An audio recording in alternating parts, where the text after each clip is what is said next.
Berbagi cerita adalah hal yang menyenangkan. Apabila cerita itu hal-hal yang berada di luar nalar. Di Spooky Stories, kita akan berbagi cerita dan momen-momen yang menyeramkan, yang bikin bulu kuduk kamu merinding.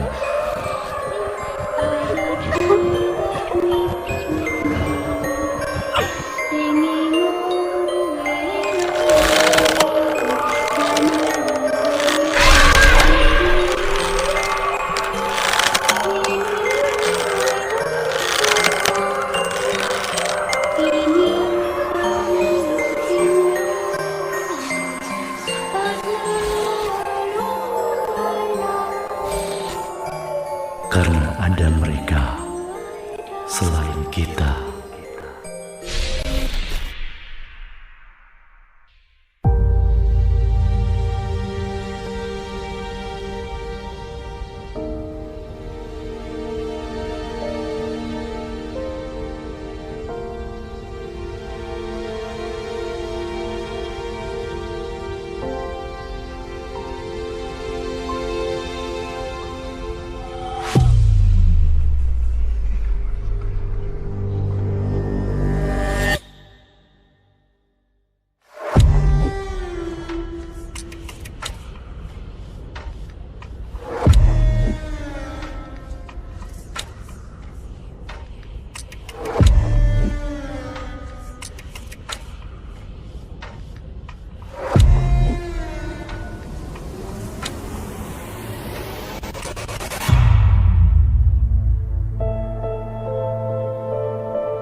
Namaku Benny, umurku 30 tahun. Aku akan menceritakan sebuah kisah yang sampai sekarang tidak pernah bisa aku lupakan. Kisah ini berawal ketika aku berniat merantau ke sebuah kota di Pulau Jawa, yang aku inisialkan saja dengan sebutan kota S. Sebenarnya, di usiaku yang sudah menginjak kepala 3 ini, aku enggan pergi keluar kampung untuk bekerja. Pikirku sih, aku lebih baik menjaga nenekku di kampung sambil menanam sayur mayur yang nantinya hasilnya bisa aku jual ke pasar. Lumayan lah. Tapi suatu hari, temanku yang bernama Johan datang ke rumah dan membicarakan tentang sebuah lowongan pekerjaan di kota S. Sebelum aku bisa berpikir lebih panjang lagi tentang ajakannya itu, Johan udah menceritakan bahwa kerjaan di pabrik itu bergaji yang sangat besar, lumayan besar untuk seorang yang selama ini cuma tinggal di kampung dan menanam sayur mayur.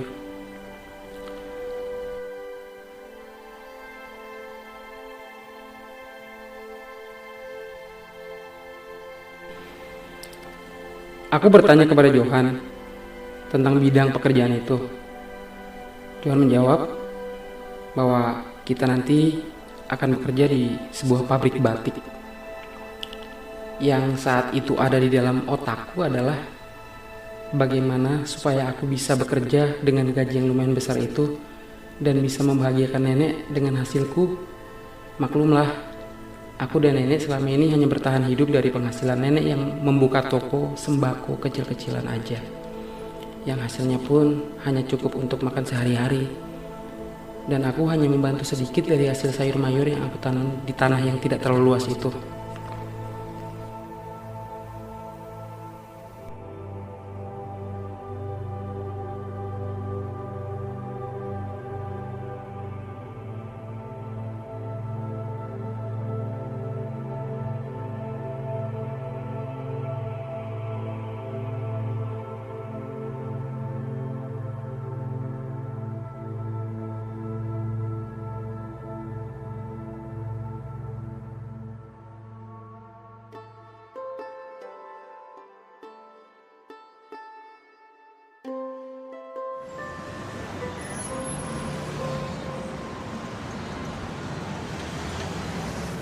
Singkat cerita, aku dan Johan berangkat ke kota es. Di perjalanan aku sempat bertanya pada Johan, "Jo, kalau ngelamar kerjaan gak pakai uang pelicin, emang bisa segampang itu diterima?" Tenang Ben, lu inget Pak Dadang nggak? Tetangga kita tuh, dia kerja di sana. Kemarin dia datang ke rumah nawarin kerjaan ini. Dia bilang pabriknya butuh banyak karyawan. Aku hanya mengangguk tanda mengerti. Setelah berjam-jam perjalanan, akhirnya kami sampai di kota es. Setelah mengisi perut yang sudah keroncongan di warteg pinggir jalan, aku dan Johan pun langsung menuju di pabrik yang dimaksudkan Johan.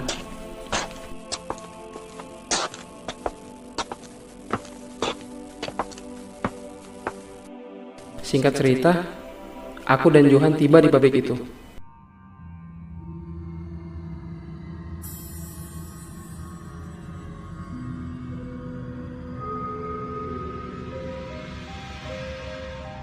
Dalam pikiranku sih selama ini tentang sebuah pabrik adalah gedung besar yang ramai oleh para pekerja.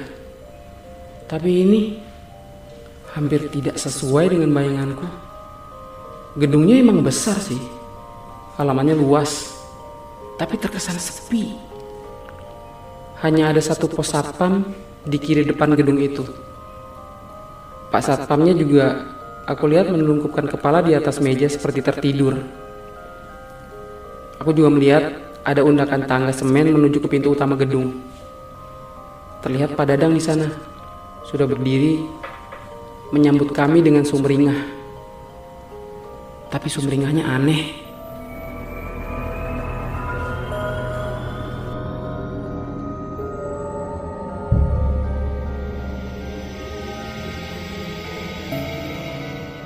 Wah, sudah sampai kalian.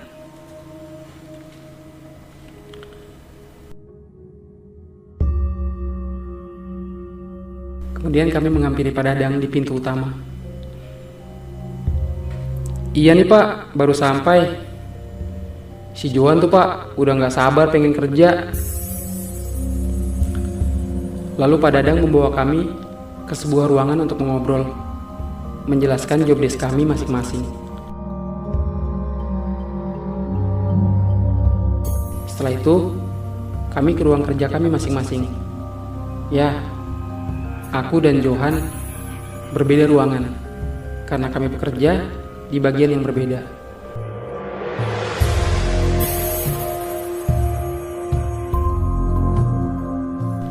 Di ruangan ini, aku melihat ada 5 orang yang sedang sibuk dengan pekerjaan mereka masing-masing. Tapi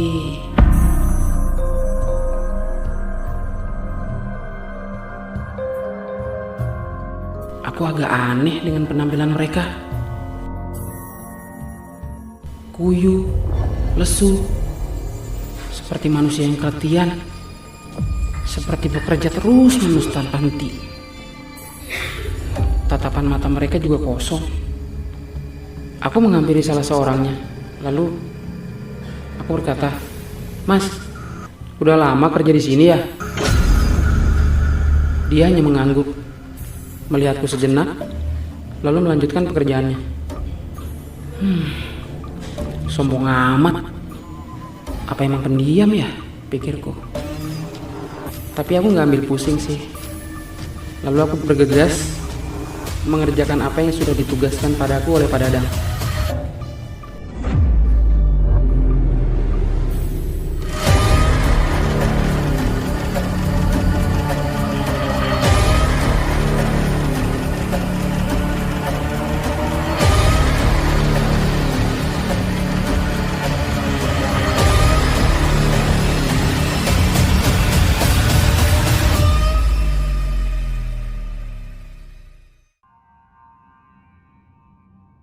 Tak terasa jam makan siang tiba.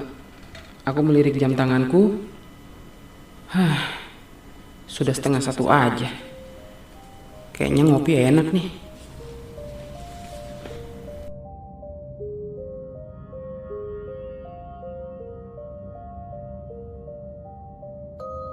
Lalu aku bergegas menuju pantry yang ada di ujung lorong.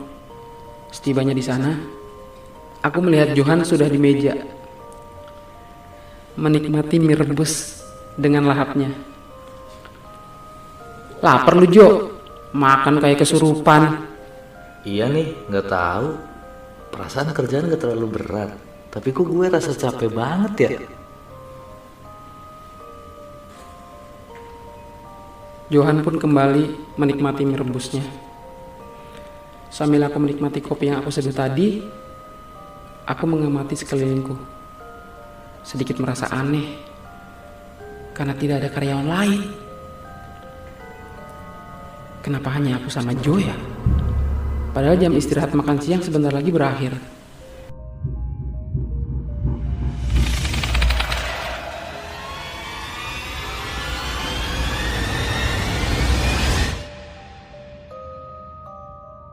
Di pabrik ini, memang jam istirahat makan siang hanya 45 menit saja, dari jam 12.30 sampai 13.15. Tapi, anehnya, sampai hampir habis jam istirahat, hanya aku dan Johan yang makan di pantry. Jo, kok karyawan lain gak ada yang makan siang ya? Aneh gak sih? Masa iya semuanya gak ada yang makan siang?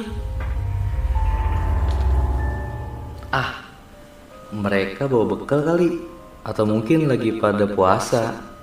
Ini kan hari Kamis, Ben. Ketahuan lu gak pernah puasa Senin Kamis. Bangke lu, Jo.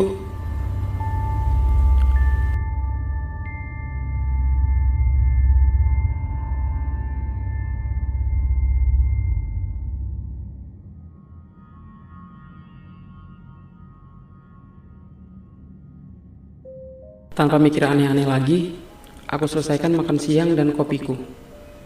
Lalu, aku bergegas kembali ke ruanganku melanjutkan pekerjaan. Sesampainya di ruangan, aku melihat mereka masih bekerja, sama seperti saat aku tinggal tadi. Tapi, ada satu orang yang jongkok di pojok ruangan, seperti sedang makan.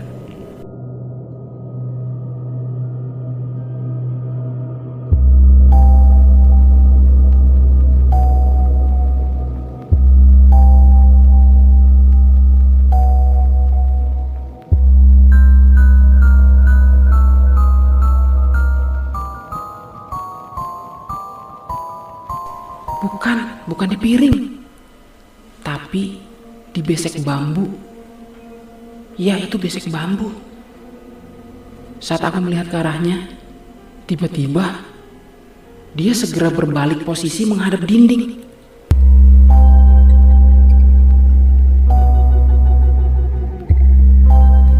Tetap dengan jongkok, tapi menghadap dinding. Lalu melanjutkan makannya. Duh, gitu amat orang. Basa-basi kek. Nawarin. Pikirku saat itu sedikit kesal.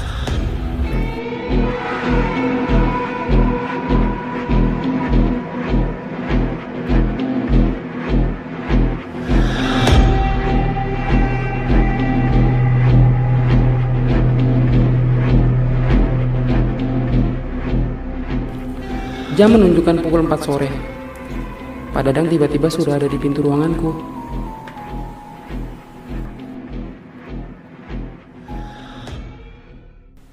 Benny, udah jam 4, waktunya pulang. Cepet pulang aja. Di sini semua pulang tepat waktu.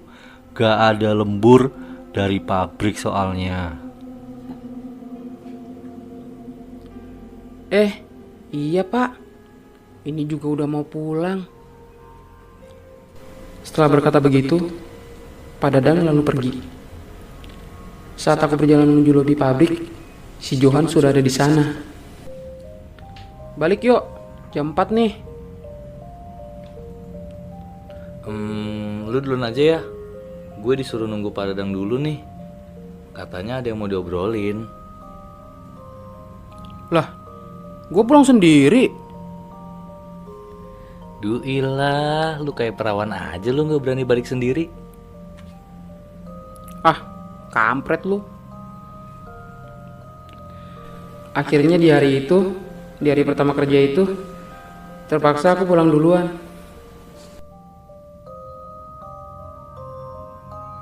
Keesokan harinya, aku tidak menemukan Johan di kosku saat aku bangun. Kemana dia? Apa dia nggak pulang ya semalam? Pikirku lagi. Setelah aku mandi dan merapikan diri, kemudian aku sarapan nasi kuning yang aku beli di penjual depan, yang biasa jualan depan kosku. Sambil sarapan, aku membuka handphone. Ada chat dari Johan di sana. Ben, sorry, gue berangkat duluan pagi-pagi. Soalnya hari ini gue ada kerjaan mendadak dari Pak Dadang. Hari ini harus kelar soalnya, jadi gue sengaja berangkat pagi-pagi. Mau bangunin lu tadi, tapi lu nyenyak banget tidurnya. Tanpa membalas lagi chat dari Johan, aku kemudian berangkat ke pabrik. Saat aku memasuki ruangan kerjaku, orang-orang yang kemarin sudah ada di sana. Masih sibuk bekerja. Yang anehnya lagi, baju yang mereka pakai masih sama.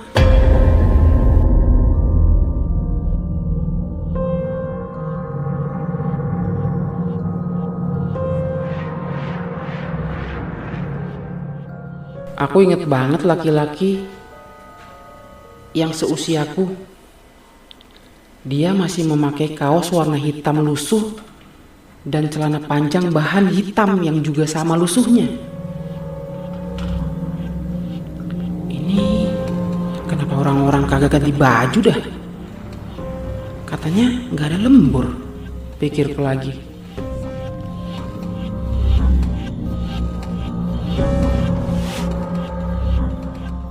Aku juga gak ngelihat Johan saat masuk tadi.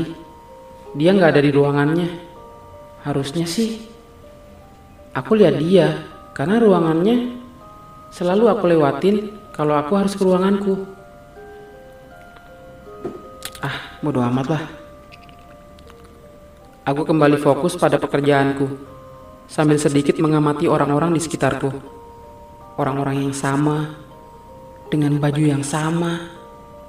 Dan sekarang aku menyadari kalau mereka sangat pucat.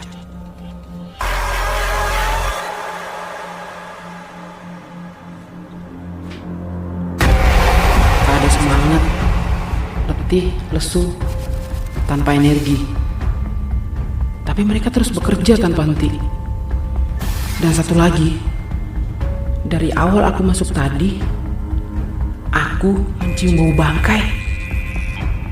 Iya, bangkai busuk. Anyir. Tapi herannya, mereka sama sekali tidak terganggu dengan bau busuk itu. Aku juga diam aja sih, karena gak mau bertanya juga ke mereka. Sedikit kesel juga, karena setiap aku ajak ngobrol, mereka hanya mengangguk atau menggeleng.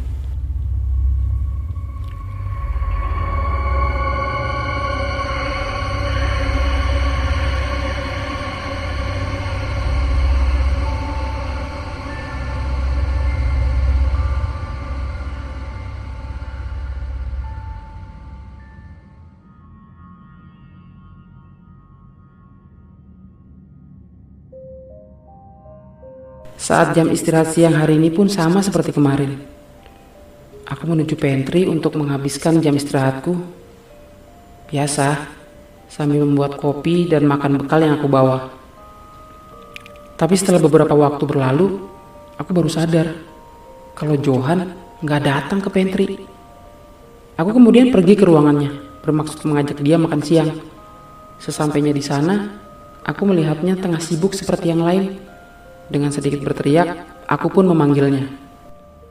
Jo! Jo! Dia menoleh ke arahku, hanya menggeleng sambil menunjukkan kain batik yang sedang diwarnai di tangannya. Sekilas aku melihat mulutnya mengucap, "Duluan aja."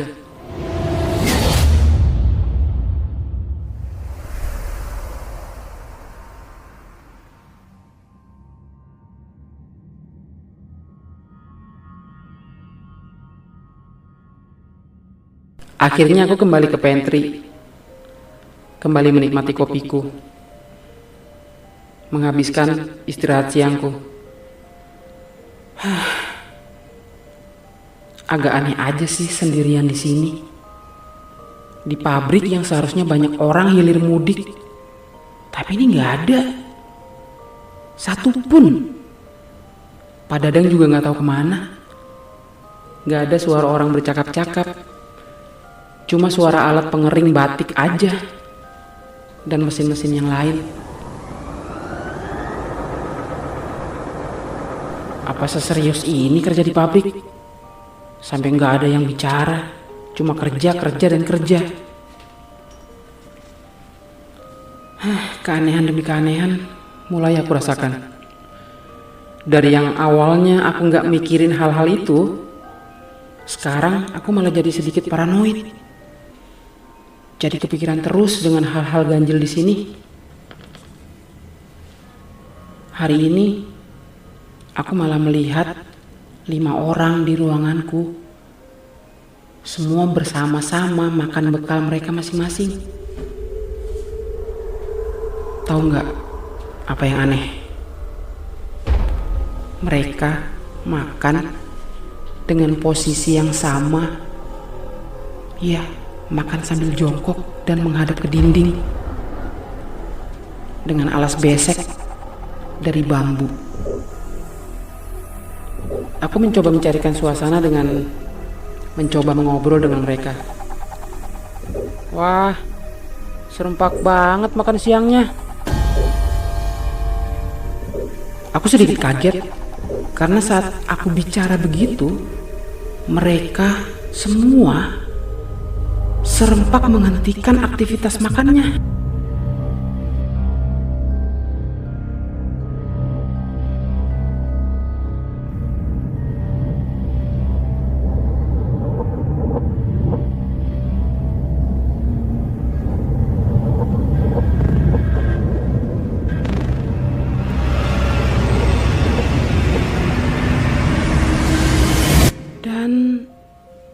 Serempak menoleh ke arahku.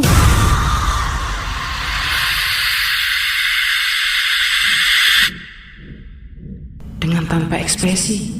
Dan aku lihat ada noda merah di bibir mereka. Apa itu? Masa iya darah? Pikirku. Tapi masa iya sih? Apa masak dagingnya setengah matang ya? Tapi masa iya masih berdarah?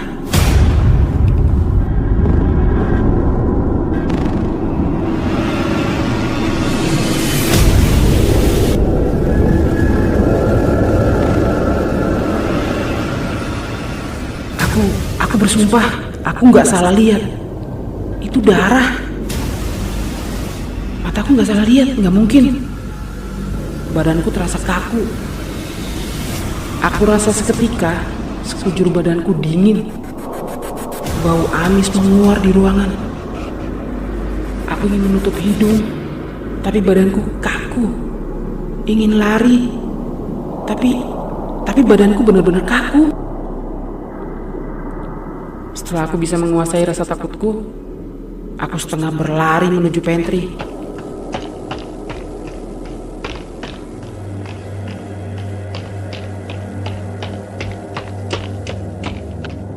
Duduk di sana dengan terengah-engah, badanku masih gemetar, berusaha mencerna apa yang baru saja aku lihat tadi.